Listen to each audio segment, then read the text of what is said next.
ये आंगनबाड़ी सेविका सहायिका की बात हो रही थी, तो उन्होंने हल्ला करके वॉकआउट कर दिया, सदन को चलने नहीं दिया। उनका तो दोहरी चरित्र है। जब कल SC ST और तमाम आरक्षण पर माननीय मुख्यमंत्री बोल रहे थे, तो उस समय भी ये तो मैंने उसका विरोधी कहिए जो उसके विरोध में थे, लेकिन ऊपर सर्वसम्मत कीजिए।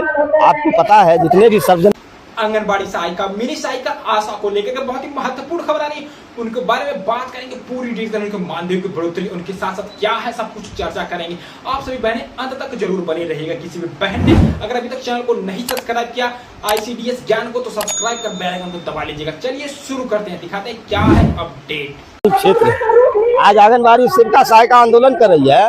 केंद्र की सरकार ने जो इस देश के अंदर वो जो क्या कहते हैं उसको नहीं जो दे रही है बनाल खाना, जो एनजीओ के द्वारा ये सारा इनका हक छीन करके एनजीओ को देने जा रहे हैं।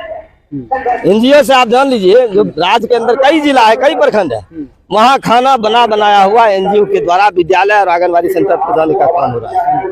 इसलिए मैं भारत सरकार से भी कहना चाहता हूं, और बिहार सरकार में तो हम लोग हैं ही, हम लोग इन पर काफी मजबूती से इस पर हम काम कर रहे हैं। पोषाहार जो है, पोषाहार की राशि भी कम कर दिया है, हर चीज में कटौती हो रहा है। बीजेपी के नेता से जब हमने पूछा था कि उन लोग को लाठियां पड़ी है, हक और हुकूक की लड़ाई लड़ रहे हैं, तो उन्होंने बोला कि बिहार सरकार केंद्र सरकार पर दबाव नहीं दी है, इसीलिए नहीं वो आप जानते हैं, जो वो झूठ बोलता है, झूठ बोलने का ठिका लिया है भाजपा ने।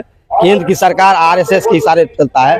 2-3 उदाहरण मैं बतला देना चाहता हूँ। आप पत्रकार महोदय हैं, 2 करोड़ नौकरी दिया आज तक देश के नौजवानों को। मोदी ने कहा था कि नहीं कहा था? आज तक नहीं दिया। कहा था आज हम किसानों की आय को दुगुनी करेंगे, किया। काला धन ला करके हम पूरे देश के तमाम लोगों के खाता में 15-15 लाख रुपया हम देंगे, दिया। बिहार सरकार ने कहा जब हमारी सरकार बनेगी, तेजस्वी प्रसाद यादव ने कहा जब हमारी सरकार बनेगी तो हम 10 लाख नौजवानों को रोजगार देंगे। एक दिन में 1,20,000 नौजवानों को रोजगार दिया, और रोजगार देने का तांता लगा हुआ है। इस 2023 में हम समझते हैं बहुत सारा रोजगार का अवसर खुला है। सरकारी नौकरी दे रही है, रोजगार नहीं, सरकारी नौकरी बिहार की सरकार दे रही है। और उसी के करीब में जो हमारी आंगनबाड़ी सेविका सहायिका बहनें हैं, उनको भी सरकार मानदेय देने पर विचार कर रही है। और जो प्रोत्साहन राशि इन्होंने 10,000 रुपया डिमांड किया है, जब तक भारत की सरकार 25,000 नहीं देती है सेविका का,